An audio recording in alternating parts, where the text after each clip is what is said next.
ವಿರಾಮದ ಬಳಿಕ ಸುದ್ದಿಗೆ ಮತ್ತೆ ಸ್ವಾಗತ.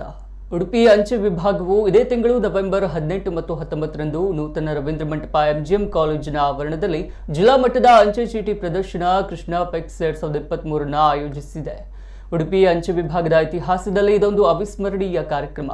ಉಡುಪಿ ಅಂಚೆ ವಿಭಾಗವು 1973ರಲ್ಲಿ ರಚನೆಯಾಗಿದ್ದು ಈ ವರ್ಷ ಸುವರ್ಣ ಸಂಭ್ರಮೋತ್ಸವವನ್ನು ಆಚರಿಸುತ್ತಿರುವ ಸಂದರ್ಭದಲ್ಲಿ ಈ ಕಾರ್ಯಕ್ರಮ ನಡೆಯುತ್ತಿರುವುದು ವಿಶೇಷ. ಅಂಚೆ ಚೀಟಿ ಸಂಗ್ರಹಣೆ ಒಂದು ಹವ್ಯಾಸ ಮಾತ್ರವಲ್ಲದೆ ನಮ್ಮ ಜ್ಞಾನವನ್ನು ಹೆಚ್ಚಿಸುವುದರ ಜೊತೆಗೆ ದೇಶ ವಿದೇಶದ ಸಂಸ್ಕೃತಿಯನ್ನ ಬಿಂಬಿಸುತ್ತದೆ. ಅದಕ್ಕಾಗಿ ಇಂತಹ ಸಂಪದ್ಭರಿತ ಹವ್ಯಾಸವನ್ನ ಹವ್ಯಾಸಗಳ ರಾಜ ಎಂದು ಕರೆಯುತ್ತಾರೆ. ಇಂದಿನ ಯುವ ಪೀಳಿಗೆಯಲ್ಲಿ ಈ ಹವ್ಯಾಸವನ್ನ ಬೆಳೆಸುವ ಉದ್ದೇಶದಿಂದ ಅಂಚೆ ಇಲಾಖೆಯು ಇಂತಹ ಅಂಚೆ ಚೀಟಿ ಪ್ರದರ್ಶನವನ್ನ ನಡೆಸುತ್ತಾ ಬರ್ತದೆ. ಈ ಪ್ರದರ್ಶನದಲ್ಲಿ ಜಿಲ್ಲೆಯ ಪ್ರತಿಷ್ಠಿತ ಅಂಚೆ ಚೀಟಿ ಸಂಗ್ರಹಗಾರರು ಭಾಗವಹಿಸಲಿದ್ದು ತಮ್ಮ ಸಂಗ್ರಹವನ್ನ ಪ್ರದರ್ಶಿಸಲಿದ್ದಾರೆ. ಈ ಕಾರ್ಯಕ್ರಮದಲ್ಲಿ ನಮ್ಮ ಕರ್ನಾಟಕ ಅಂಚೆ ವೃತ್ತದ ಗೌರವಾನ್ವಿತ chief post master general Shri K Prakash sir ಅವರು ಜ್ಯೋತಿ ಬೆಳಗುವುದರ ಮೂಲಕ ಉದ್ಘಾಟಿಸಲಿದ್ದಾರೆ. ಈ ಪ್ರದರ್ಶನದಲ್ಲಿ ಸುಮಾರು 150ಕ್ಕೂ ಅಧಿಕ ಫಲಕಗಳಲ್ಲಿ ವಿವಿಧ ಅಂಚೆ ಚೀಟಿಗಳು ಹಾಗೂ ಅಂಚೆ ಪರಿಕರಗಳನ್ನು ಪ್ರದರ್ಶಿಸಲಾಗುವುದು ಎಂದು ತಿಳಿಸಿದರು.